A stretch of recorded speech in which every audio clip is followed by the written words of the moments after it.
Okay. Got a little clicker there. There's the clicker. Mics are up here if you need them. I'll set them right down here. Well, like he said, I'm Darryl, and this is the intergration. We're both from Lockheed Martin. I'm from Fort Worth. He's from Marietta. And this is something that happened at the last minute, so it may not have been on your schedule originally, but it just kind of showed up. So, maybe we'll do this again next year, and hopefully we'll get a little better crowd. A little bit about Lockheed Martin and our history. We're broken into 5 different business segments: aeronautics, IS&GS, missile fire control, MS&T, and space systems, all of which kind of revolve around the government contracts. This is the Fort Worth property, and when it was first built, it was considered, this is building 4. That's our main plant. That's where everything gets assembled. That is actually a mile long from that part right there to there is a mile. And actually, because of, you can leave that open, maybe we'll get stragglers. You can leave that open. We'll get some stragglers. Nah. And being in Texas, everything has to be a little bit bigger in Texas, so they actually made it 1 mile and 1 foot from that point. Now this is an old photo, and this building right here is our new AFF building, which is aircraft final finish, and they actually added onto this area right here another aircraft final finish. So instead of 4 final finish stations in here, now we have 8 because we're ramping up for full production of the F-35. That little red circle down there, that's where I live. That's the transportation garage, and you can see all of our crap right there. That's all of our machinery that we have to repair on a daily basis. 1942, the first 3,000 B-24 Liberator bombers rolled off the line. Locally, it's known as the bomber plant. And the next few slides that you're going to see is actual footage of these aircraft on our assembly line. And as I get to the newer versions of the aircraft, you'll see how the assembly line has changed. The assembly line right now, whoops, oh no, go back. As you see right now, the assembly, the factory is all open. Lots of room to work, lots of people going different places. But as the factory grew and we got to use technology, the infrastructure changed, and we have lots of tools in the way now. All right, a little test. Who can name the aircraft? What is it? Anybody know? Does anybody know? We got any aircraft buffs? It's the B-58 Hustler. This one was made famous by the, if you ever seen the movie The Right Stuff, this is the aircraft that they trained in before they became astronauts. And again, that was taken at the Fort Worth assembly plant. Anybody know what that one is? Very famous B-56 Peacemaker during World War II. This was the big mamba jamba that did all the dropping of the bombs. What about that one? That one's actually still in use over in Australia. F-111. Yep, the aardvark.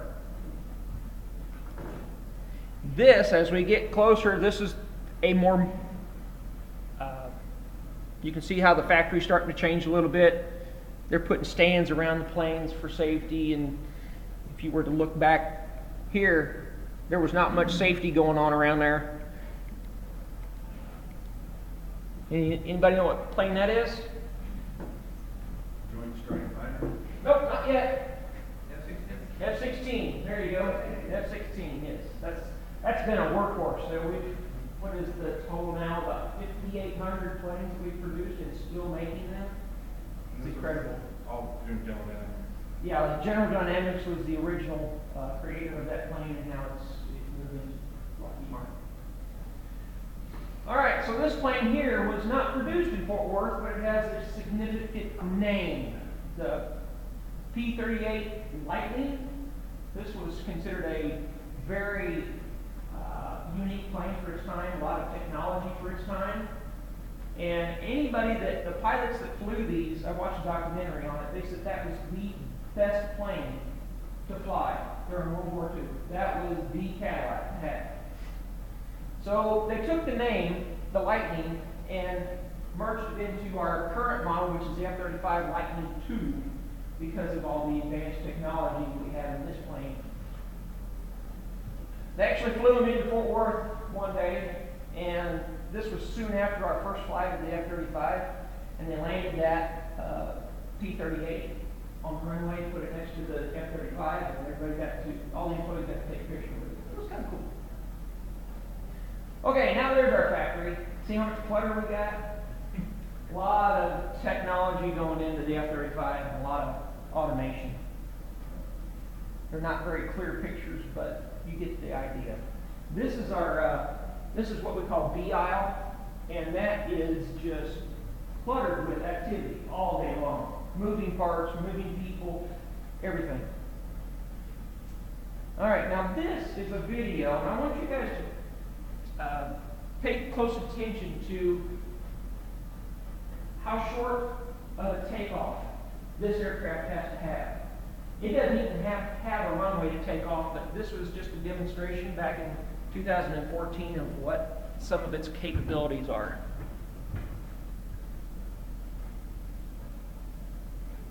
How do I play this up here? There it goes. See, it's not even going very fast. It's already taken off.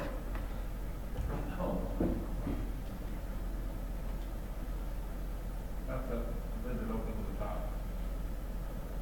I'm not sure if the cookie cutter front person. This was on display. This was soon after we won another contract for a country because of its ability to hover. Rotating thrusters on it or something? Yeah, it's the rear thruster actually. What do they call that? The giant fan.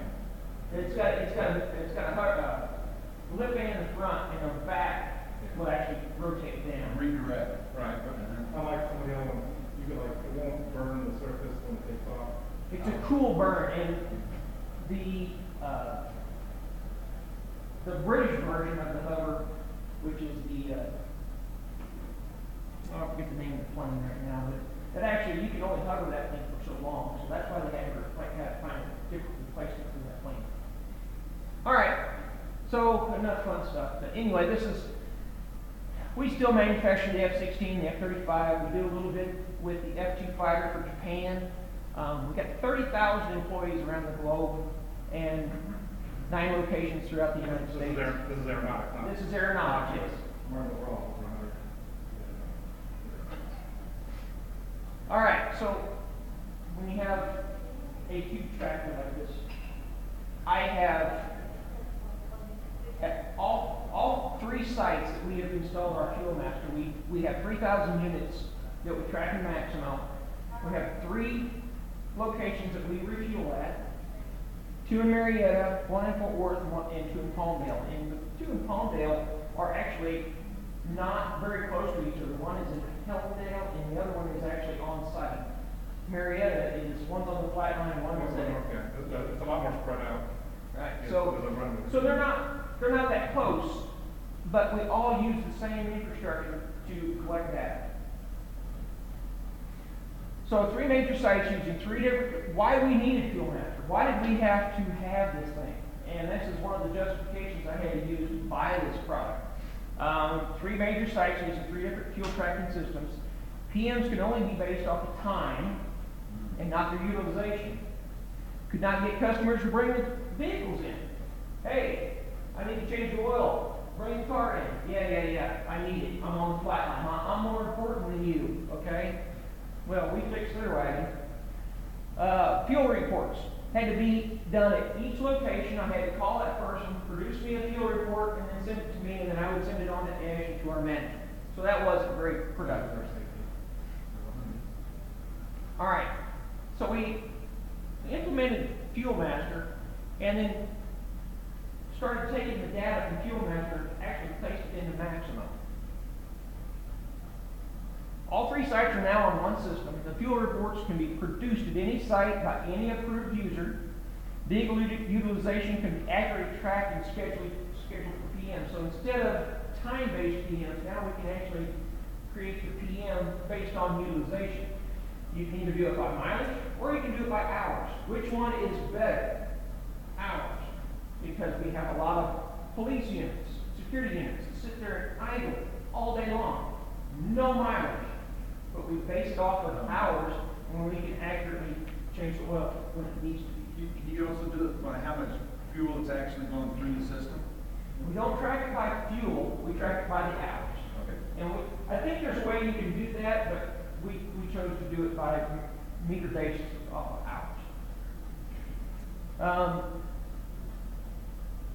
Can force the customer to bring their vehicle in by easily shutting off their fuel. So if you won't respond to my email, I'm going to shut your fuel off. And then you're going to say, hey, Darryl, the fuel thing doesn't work. Oh, that's because he didn't PM. Bring it to me. I'll get you one way or another. I'll get your oil change now. So our OBD2 codes can be identified because everything gets plugged into the OBD2 reader underneath the dash of the car. And they don't even know it. Sometimes the end users, they see the check engine light on the car, since it's not their car, they just ignore it. Well, we can gather that information before it even comes into the garage, and we know what codes that we need to address when we bring it in for PM. All right, this just tells a little bit about Fuelmaster. Part of the Department of Defense has been using this for many years. They've been using it on their aircraft, been using it on their cars. And that's kind of why we went this way with Fuelmaster, is because we want to be like the customer that we supply the planes for. I mean, we supply the planes for the Air Force, and the Air Force is using this. Why wouldn't we want to use the same system? So we did that.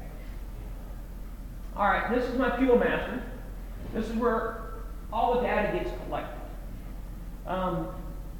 Transactions are captured by the use of a pro key, which is that little deal up there in the corner, and I'll get more into that a little bit later, or by what they call an AIMS-2 unit, and it's a little computer box that gets shoved up underneath the dash and hidden, and nobody even knows it's there. And it's actually wireless, 2.4 gig. In emergencies, everybody asks, what do I do if my Fuelmaster's not working? What if the communication's down? What if? You just simply open up the FMU, you flip the switch, and it's in fuel bypass mode. So you can still get fuel. We can't shut down production because my AIMS-2 isn't communicating. So we still have to have a way to get gas. There's my AIM 2.4, and this is the brains behind the whole thing. This is what collects all your data out of your OBD2 system. It's great because the worst thing for my metrics, the worst thing for our PMs was fat finger mistakes. Before, when they would get fuel, they would badge in, it would go beep, and then it would say, enter the vehicle number. We work in a union environment, and they are the laziest people when it comes to thinking. They don't care what minute it is, they just keep pushing buttons until they find something that works. Okay, then it says, enter the odometer reading. 999999999. Okay, what does that do for your database in Maximo? Screws it up big time. So we took all that fat finger stuff away from them, and everything now gets loaded through the AIMS-2 module.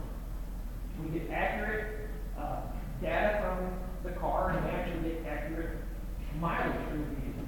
If you ever try to save a work order and your mileage isn't right, it's going to give you an error. You can't save this. So now we don't have to deal with it. That's how simple it is. You plug it right into your OBD2 connector, gathers all the data, driving habits, everything. Funny story. Our test vehicle is that Cadillac.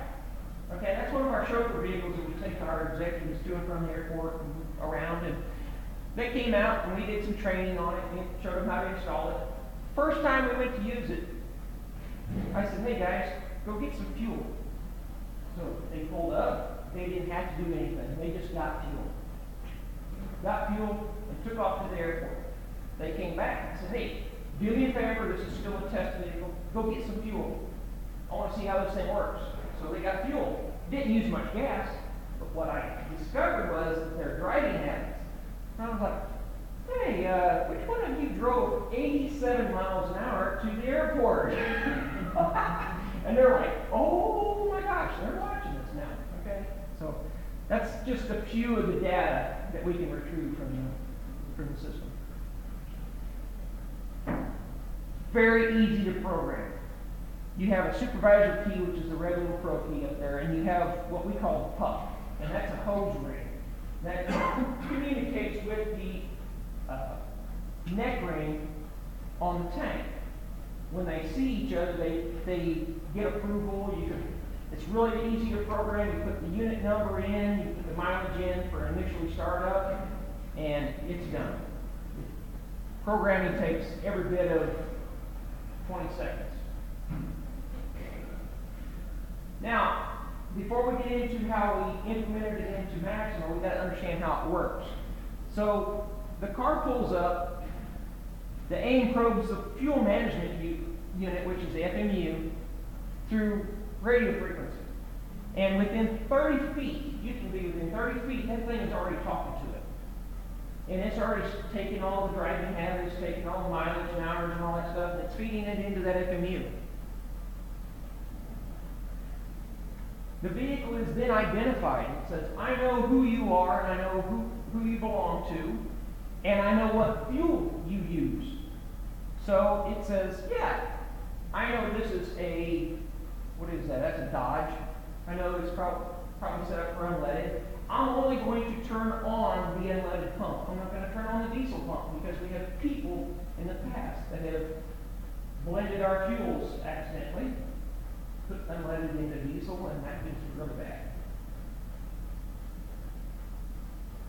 So we've taken all of the bad mistakes. We've mistake-proofed our process. All right, so the AIM knows what car it is. The FMU says, yep, you're good to go for unleaded. We're going to turn on the unleaded pump. Basically, just reach over, grab the handle, and fill your car. If you try to put diesel in that thing, it's not going to let you. It's not even going to turn that pump on. So while it's doing all that, it's capturing all the OBD2 error codes, extended data, transactional data. It calculates how much fuel you got, in date, time, everything. And it doesn't care who put the fuel in the car. I don't care who put the fuel in the car. I just want to know how much fuel went in that car. Here's some of the metrics that I got. I circled a couple of them because of some fat finger mistakes. Okay? This in here, the 539 and the 359, those are both chronometers. The first one that you're going to get, you can actually get you can capture 4 data fields from Fuelmaster. You can actually capture more, but we only chose to do 4. You can get the odometer reading, the Chrono 1, which is engine on time, and Chrono 2 is engine idle time. There's a third one that you can capture, and it's called PTO time. So if you have a concrete truck or something like that, you want to measure how long your PTO is actually engaged when you're dumping concrete, it'll actually track that as well. This here, if I remember right, this was one of our security trucks, okay? That's why it had so much engine on time and engine idle time. That's just some, yes? You combine that with the telematics data? I did not hear you, I'm sorry, I don't hear well. Telematics, Telematics? the devices that you install on trucks to capture the speed and the driving history, driving. Yes, and Fuelmaster does capture that also. And we can implement that, and we can put that maximo, but at this point, all we really wanted to do was justify our PMs and get our PMs straight. You can use this and you can do as much, make it as big as you want, but right now we were only focused on our PMs. Here's an example of our Fuelmaster that grabbed some OBD2 codes. We can take that data, we can actually print it out and give it to the mechanic and say, hey, this car's coming in for a PM, here's some codes that are going to be present when it shows up. All right, so here's spring 7.5, and here's how we use the metrics that we get out of Fuelmaster. We actually dump it into a meters tab, and our table shows hours, odometer, and unleaded fuel, and that's really all we wanted to display. But at a glance, from our list or from our tab here, it's real hard to see. You've got the timestamp. Here's our meter reading for the hours. Here's our meter reading for the miles, and our fuel that was captured during the last transaction. If I was to open that up, you would see a whole list of, and I think I got to slide it up. Yeah, here's how it would look if you wanted to produce a report for your management saying this is how many hours that vehicle's got, and it also gives you a good report for inactivity. If you've got a vehicle that doesn't get used, I get that a lot. People on the flat line say, oh yeah, we use this car a lot. And I can tell them, I can prove you wrong. I can prove you don't use it, and I use that to take it away from them and give it to someone who does use it. Here's our fuel, and it gives a timestamp of how much fuel was loaded into the vehicle. You can create reports within here, and it's unlimited of what you want to see in Fuelmaster. This right here is an inactivity report. This one I use a lot. Just like I said, I can prove that you don't use it, and that's what's going to be your ammunition when your management comes back and says, you can't take that vehicle from me. I can prove you don't even use it. This is the report that would be produced, and a lot of these are like generators and stuff like that. So that's not going to be justification for taking away a generator, because generators are like emergency use or something like that. But if you were to get down here, say this unit right here, 424, unit 424, it's been 435 days since they last fueled the vehicle. Do they need it? No, they don't need it. Keep in mind, we have a lot of assets on our property, and this is only one way of justifying, taking it away from somebody and giving it to someone that does need it. Instead of, hey, I need a new vehicle. Can you spend $30,000 so that I can have a vehicle out here on the flat line? Well, no. I'll take this one away and I'll give it to you, and you can use that. Management loves that. They love it when we can right size our fleet. Here's some things that I wish people would have told me when we implemented the Fuelmaster. The wireless versus the wired connection to the MMU. Lockheed Martin's all about security, okay? And they don't like antennas. No, nothing. We don't like the cloud. We don't like anything that can be captured. So everything is still, believe it or not, wired in Lockheed Martin. And they about threw up when I wanted to introduce a ubiquity antenna to my Fuelmaster. And oh my gosh, we went round and round with security about making sure it was this way and this way and this way, and was it so close to a fence? Was it so close to the road? Was it so close to the parking lot? So instead, it was just easier to hardwire it in the ground. I don't know if that's the best thing, but that's what we did in Palmdale and Marietta. Security, of course, like I talked about the wireless bridges, the firewalls. When I started introducing an antenna to the computers, okay, what kind of data are you collecting? It's just going to be fuel data. Oh my gosh, it's coming from an outside source. Let's put firewalls on the thing. So they put 7 firewalls on my computer, and oh my gosh, it went crazy. Of course, you've got to install the AIMS units, and it takes a little bit of time to install those AIMS units. So in the meantime, we had to get the keys out to the end users so that they could get fuel. So we had to get the keys out to the end users. How were we going to do that? Well, that was a little difficult, but we basically just shut the pumps off and made them come to get a key from us to get fuel. So that worked out pretty well. Learning curve for the end users, that really wasn't that bad. The fat finger data, it errored out in maximo. Until we started introducing the AIMS units into the car where we got good solid data, they were still fat fingering the input at the FMUs. And that gave us errors, lots of errors in maximo.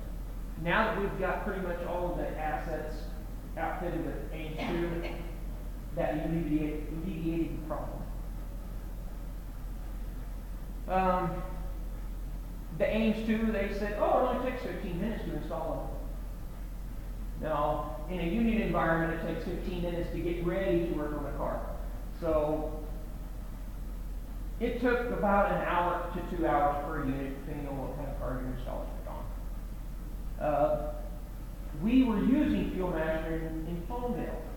When we went to the new database, it wiped out the old database, which wiped out a lot of data. So, we lost a lot of information. The system can only collect data at one site. Since we're now on one database, we only collect it at one site, and that's in Fort Worth. They can still access the database from their computers, and they can run reports, but I have the collection unit in my office. And that was kind of clumsy, I thought, but that's the way it works. It still works fine. It's just that this is one of the things I wish they would have told me ahead of time. Things that went well. The installation, Fuelmaster support was great. The software function is excellent. Maximo interface, thanks to Andrew. Thanks. Yeah, I mean, Andrew's fantastic. He helps us out with any of the database configurations, and if there's a problem, he fixes it. He's great. PM scheduling. Management just loves us because now we can manage our PMs based upon usage instead of time. We're not changing the oil on a truck every 6 months because it came up on the calendar. We're changing the oil only when it needs it, and we're saving money there.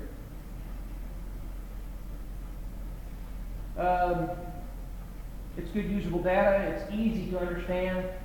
No more fat finger data. Another thing, you're able to shut the fuel off. If you have a vehicle that is a registered vehicle to go on the road and the license needs to be renewed, you simply shut the fuel off. They'll come see you. Before, they would leave the property because they don't think it's not their car, it's just a company car. They just go in and out of the gate, and if everything goes well, no harm, no foul. But if you ever get pulled over for speeding, well, then the company really looks bad because you got no registration on that vehicle, and we can base we can shut our fuel off on these vehicles, make them come in, get the new license plate, and renew it, and then everything's good.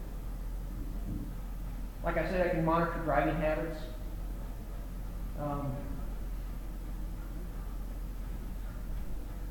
The Pro Keys, I told you a little bit about that. We had to get Pro Keys out so that they could actually still do business until we got the AIMS units installed. But again, there was kind of you get the fat finger mistakes, and that caused errors. So. There's the Pro Key. You push it in, and it says what unit is it. You punch that in, and what's the mileage, and it will actually tell you if there's a problem. It says, hey, that mileage is too high or too low. Try again. So what do? They put 99999 in there again, and it says, oh, it must be correct. I'll take it. Well, that's when we get the fat finger errors in maximo. Here's a fat finger error. He drove 74,000 miles since the last time he filled up because of a fat finger error. It's really good gas mileage,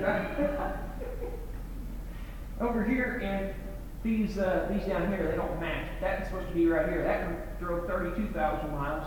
And the one above it, this is the best. 870,000 miles since the last fuel. That's what we got when we had fat finger mistakes with our Pro keys. That's why we've seen the need to put the age units on the cars and get all of that interaction with the end user out of there. Communication errors. One thing that we found, this is that puck that I told you about. It has to be within 1.5 inches to 2 inches of the tank ring. Well, if it's too far away, it will not communicate and will not allow you fuel. That's a good thing, because what Fuelmaster has found is people would start the interaction with the vehicle, get fuel, and then try to fill a gas can with it. Well, I want to track what goes into that car. I don't want to track what goes into that fuel can. So if it's more than 1.5 inches to 2 inches away, it shuts the fuel off. Right. But we had a problem. Our tubs out on the flight line had special safety caps on them. And with approval from the flight line, we took those safety caps off and replaced them with just a regular cap and fixed our problem. There were some no-start issues. They make what they call a FOS-enabled unit. If you have some of these vehicles, if you're going to consider putting AIM units on those vehicles, you've got to use a FOS-enabled unit, which forces it to go to sleep. Anytime you plug something into the OBD2 connector, the car thinks that you're wanting to do something with it. It's under diagnostics, and it keeps it awake. Well, if it stays awake for 48 hours and doesn't get turned on, your battery goes dead. You have future upgrades, and this is something we're thinking about putting into Maximo for. In the state of Texas, I don't know if this is done nationally, but state of Texas, you don't have to pay taxes on the fuel if you don't leave your property.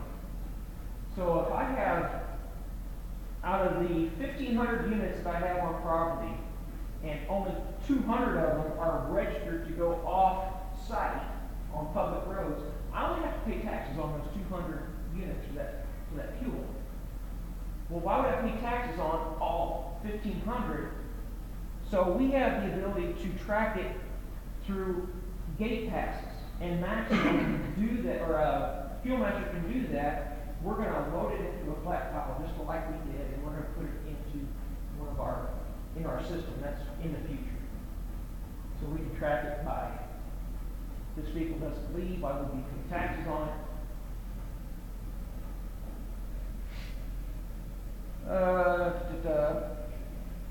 One other thing I forgot was we have fuel trucks out on the flight line. Fuel trucks, they fuel a variety of vehicles, anywhere from a gas can to a little golf cart, and they don't really track the fuel usage, but we're going to install an FMU on the back of these trucks so that they can track fuel usage on that piece of equipment, even if it's a gas can. What's a gas can used for? Well, it's for lawn maintenance. Okay, how much fuel are we using on the lawn maintenance? We want to track that. And our golf carts. We don't have a lot of golf carts with a gas car, but we want to track that as well.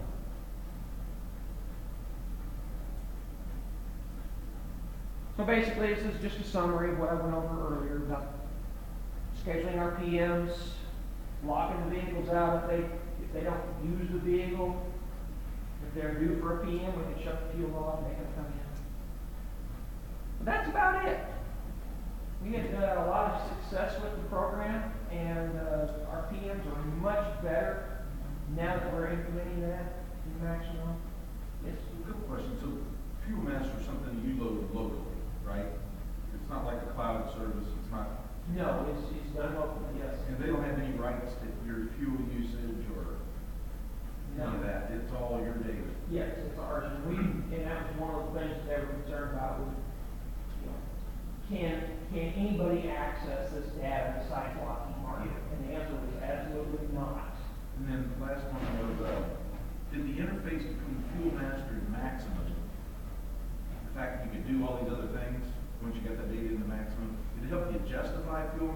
that you already have. Oh, absolutely, yeah. And that was a big thing, is, the simple answer is, we're gonna justify purchasing Fuelmaster just because we're saving money on our PMs. Why would we? So if you didn't have the capability to integrate it to maximum, do all those things, you may not even have to do that. Right. Sir?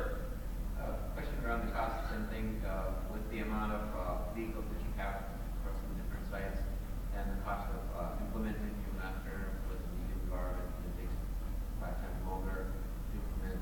What's your estimated payoff time for the implementation? I've never put pen to paper with that, but I'll almost bet that we're close to, it was only $300,000 to install the Fuelmaster. Just, we had, how many Ames units did we have? We had about 300 Ames units, and we dispersed those out. Marietta, Palmdale, Fort Worth. Palmdale decided that they weren't going to use them because of security reasons. We proved them wrong, but they still didn't want.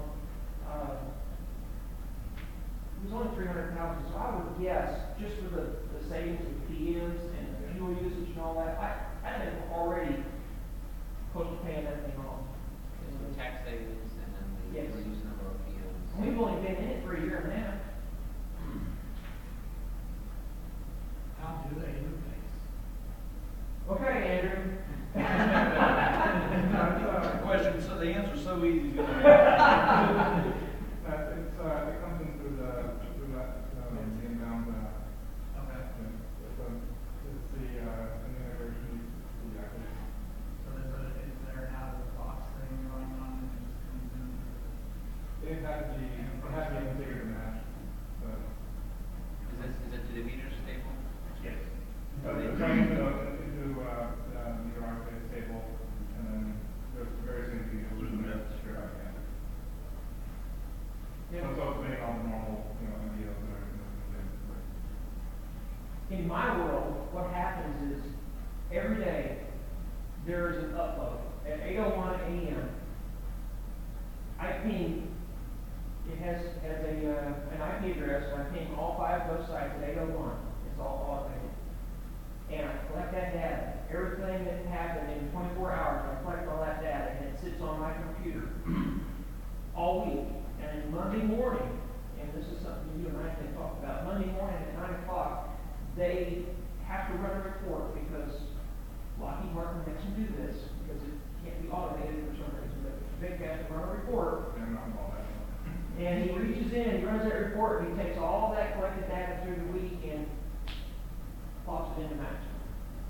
So it's a weekly upload. I do a daily download into my computer, but it's a weekly upload to Maximo. I still think that's a Mary Wolf, probably improve that a bit more.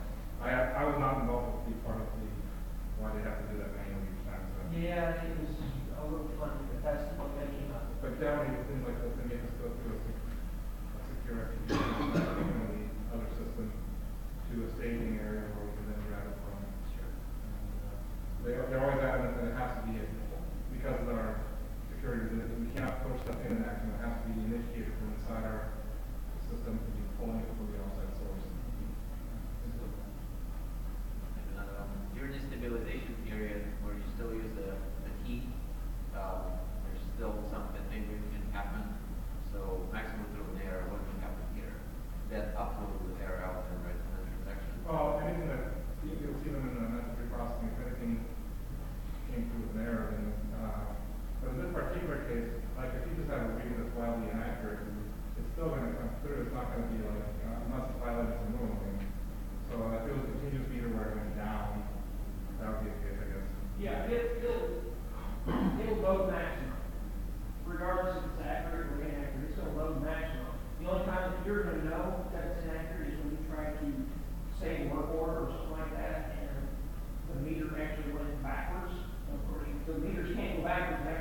understanding why, you know, the discrepancies are obvious. So administrator would put in the maximum.